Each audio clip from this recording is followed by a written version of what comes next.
Olá! Hoje a gente vai mergulhar em uma das histórias mais poderosas que existem.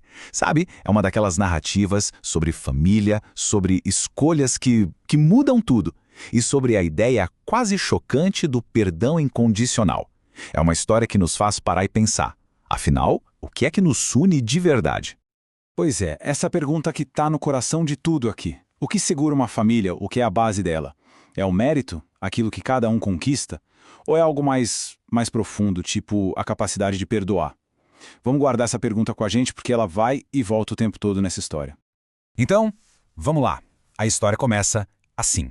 Tem um pai e dois filhos. Um deles, o mais velho, é aquele cara super responsável, sabe? O pilar da família, sempre ali do lado do pai. Já o mais novo tem uma vontade louca de conhecer o mundo. Ele está convencido de que a vida de verdade está acontecendo em qualquer outro lugar, bem longe de casa.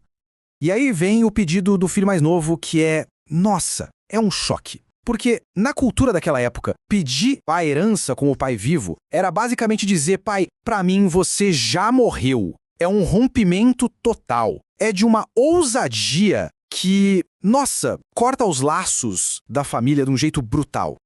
E o que o pai faz? A resposta dele é surpreendente.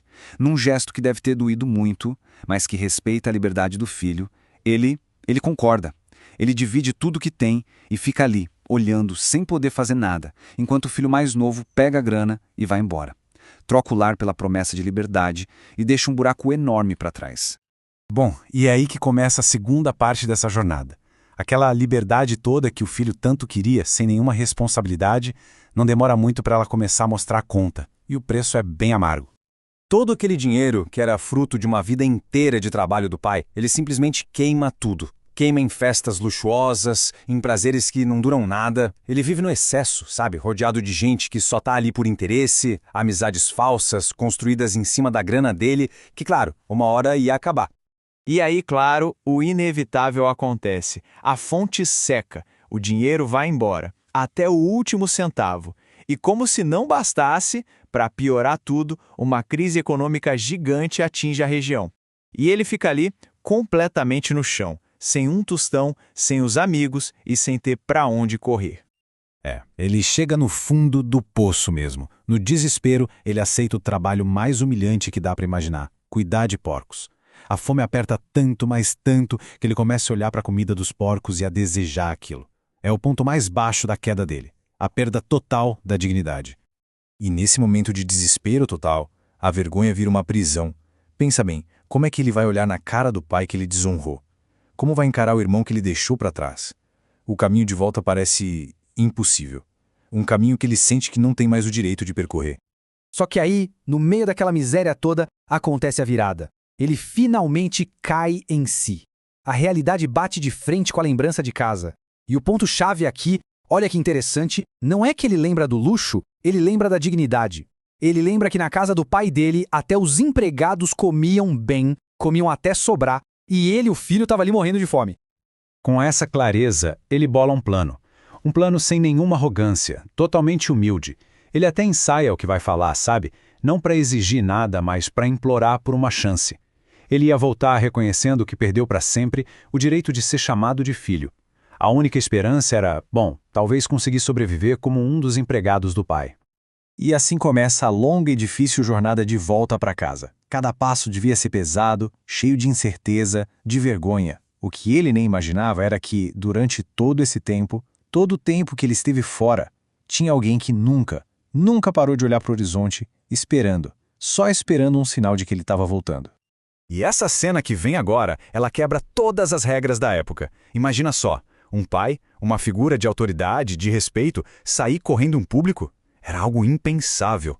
Mas o amor daquele pai é tão gigante que ignora a própria dignidade, a etiqueta, o que os outros vão pensar. A única coisa que importa para ele é ver o filho dele finalmente voltando para casa.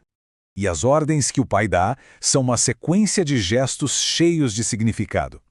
A melhor roupa, para cobrir a vergonha dele e devolver a honra. O anel, um sinal de que ele ainda faz parte da família, com toda a autoridade.